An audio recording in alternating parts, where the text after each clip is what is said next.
Azerbaijan से जंग के बीच आर्मेनिया में वहां के प्रधानमंत्री निकोल पाशिन्यान के खिलाफ प्रदर्शन शुरू हो गया और उनके इस्तीफे की मांग तेज हो गई। नागोर्नो कराबाख के मुद्दे पर आर्मेनिया और अजरबैजान की सेनाएं एक बार फिर मरने मारने पर उतारू हैं और 3 दिन से लगातार सीमा पर माहौल गरमाया हुआ है। यूक्रेन जंग के बीच शुरू हुई इस नई जंग ने दुनिया में अफरा तफरी मचा दी है, क्योंकि दोनों तरफ के 100 से ज्यादा लोगों की जान जा चुकी है। जैसे हालात हैं उससे लगता नहीं कि नागोर्नो कराबाख का मुद्दा आसानी से ठंडा होगा। आर्मेनिया के लोग तो शांति के लिए सीज फायर का समर्थन करने वाले अपने ही प्रधानमंत्री निकोल पाशिन्यान के खिलाफ खड़े हो गए। उनके इस्तीफे की मांग पर रात में ही आर्मेनिया की राजधानी येरेवान में प्रदर्शन शुरू हो गया। वहां की नेशनल असेंबली के सामने इतने लोग इकट्ठा हो गए कि तिनका तक रखने की जगह नहीं बची और चारों तरफ से शोरगुल की आवाज आने लगी। मतलब आर्मेनिया के प्रधानमंत्री के एक तरफ कुआं है और दूसरी तरफ खाई। वो अजरबैजान के साथ कोई समझौता करके सीमा पर शांति बनाएं तो भी मुसीबत और जंग लड़ें तो भी मुसीबत, क्योंकि आर्मेनिया की आबादी का एक बड़ा हिस्सा बिना कुछ खर्च किए अपने किचन से होम बेकरी बिजनेस करके 40,000 रुपए महीना कमा रही हैं। आपको भी ये करना है तो फ्रीडम ऐप को अभी डाउनलोड कीजिए। नागोर्नो कराबाख को अपना हिस्सा मानता है, क्योंकि वहां रहने वाले ज्यादातर लोग आर्मेनियाई मूल के हैं। 2020 में जब जंग हुई तो समझौते के बाद नागोर्नो कराबाख अजरबैजान के पास ही रहा, लेकिन ये बात आर्मेनिया के लोगों को मंजूर नहीं थी। माना जा रहा है कि वहां की जनता कहीं न कहीं इसके लिए निकोल पाशिन्यान को जिम्मेदार मानती है। सीज फायर के 2 साल बाद जब अजरबैजान ने सीमा पर तांडव किया तो ये बात आर्मेनिया के लोगों को बर्दाश्त नहीं हुई। वो चाहते हैं कि आर्मेनिया की सेना अजरबैजान से लड़े और नागोर्नो कराबाख पर कब्जा करे। लेकिन इसी बीच संसद में प्रधानमंत्री निकोल पाशिन्यान ने बोल दिया कि वो सीमा पर शांति के लिए अजरबैजान के साथ कोई भी समझौता करने को तैयार है।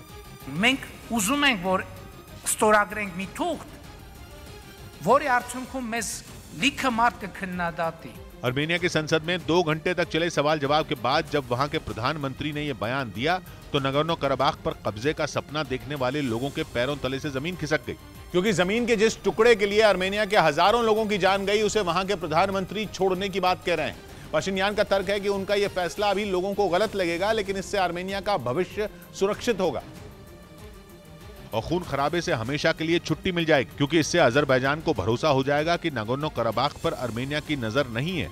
लेकिन आर्मेनिया में हो रहे प्रदर्शन से जाहिर हो गया कि वहां की जनता अपने पीएम के साथ नहीं है। ये बात 2020 में भी कही जा चुकी है, क्योंकि तब विपक्ष और आर्मेनिया के बहुत सारे लोगों ने आरोप लगाया था कि पाशिन्यान ने जानबूझकर नागोर्नो कराबाख को आर्मेनिया के हाथों से निकलने दिया। 2020 की जंग में 6,500 लोगों की मौत हो गई थी और न आर्मेनिया पीछे हट रहा था और न अजरबैजान, जिसके बाद रूस बीच में कूदा और सीज फायर करवाया। लेकिन नागोर्नो कराबाख अजरबैजान के पास ही रहा और वहां के अलगाववादियों को इलाका छोड़ना पड़ा, जिसके बाद एक बार नहीं बल्कि कई बार आर्मेनिया के प्रधानमंत्री पर उंगली उठी। नागोर्नो कराबाख के ज्यादातर लोग खुद को आर्मेनिया के करीब मानते हैं, जिसकी वजह है उनका ईसाई समुदाय का होना।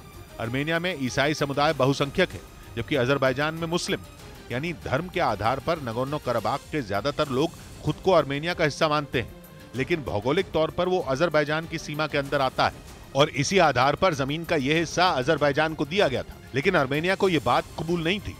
रही बात अजरबैजान की, तो उसके तेवर तो कभी नरम थे ही नहीं। उल्टा उसे तुर्की जैसे देश का साथ भी मिला, जो अजरबैजान की खतरनाक हथियारों से मदद कर रहा है, जिनका इस्तेमाल करके वो सीमा पर आर्मेनिया की सेना को टारगेट कर रहा है। यही नहीं, आर्मेनिया की सरकार ने दावा किया कि अजरबैजान की सेना उसके इलाके में घुस आई। इस दावे से जुड़ा एक वीडियो भी आ चुका है, जिसमें ढेरों सैनिक बॉर्डर पार जाते नजर आए और आर्मेनिया ने दावा किया कि ये वीडियो अजरबैजान के सैनिकों का है जो आर्मेनिया में घुसपैठ कर रहे हैं। आर्मेनिया ने दावा किया कि अजरबैजान के सैनिकों ने आर्मेनिया के 10 किलोमीटर क्षेत्र पर कब्जा कर लिया है। उसने जानकारी दी कि सीमा पर हुई लड़ाई में उसके 105 सैनिक मारे जा चुके हैं, जिसके बाद इस मुद्दे पर संसद में 2 घंटे तक सवाल जवाब हुआ और आर्मेनिया के पीएम ने शांति के लिए अजरबैजान से समझौते वाली बात कह दी। यही नहीं, उन्होंने बोल दिया कि वो शांति के लिए ये तक मानने को तैयार हैं कि नागोर्नो कराबाख अजरबैजान का है, जिसके बाद आर्मेनिया के लोगों का पारा चढ़ गया, क्योंकि जमीन के जिस हिस्से के लिए वो जान देने को तैयार हैं, उनके पीएम उस पर अपना हक छोड़ना चाहते हैं। उधर जिस तरह से बयानबाजी हो रही है उससे लग रहा है कि तुर्की भी इस जंग में कूदने की फिराक में है। अजरबैजान का दोस्त तुर्की खुलकर उसके साथ खड़ा हो गया है। तुर्की के राष्ट्रपति ने साफ कहा है कि ताजा लड़ाई के लिए आर्मेनिया ही जिम्मेदार है और अगर उसने अपनी गलती नहीं सुधारी तो उसे अंजाम भुगतना होगा। यहां तक कि तुर्की के रक्षा मंत्रालय ने अजरबैजान का समर्थन करते हुए एक वीडियो भी जारी किया, जिसमें तुर्की और अजरबैजान के सैनिकों के हौसले तो बुलंद दिखे ही, दोनों की दोस्ती की मिसाल भी पेश की गई। वीडियो के जरिए तुर्की ने बिल्कुल साफ कर दिया कि मुसीबत की इस घड़ी में वो अजरबैजान के साथ कंधे से कंधा मिलाकर खड़ा है। वीडियो में दोनों देशों की सेनाओं को ऐसी ताकत के तौर पर दिखाया गया जिससे उलझने का मतलब सिर्फ और सिर्फ मौत हो। एक से बढ़कर एक हथियार, तोपों और हेलीकॉप्टरों के साथ तुर्की और अजरबैजान की सेनाएं कई घातक ऑपरेशनों को अंजाम देती दिखी। वो अपना दमखम दिखाती नजर आईं। वीडियो में सैनिक भी किसी एक्शन फिल्म के हीरो की तरह दिखाए गए, जिनका जोरदार धमाके बाल भी बांका नहीं कर पाए।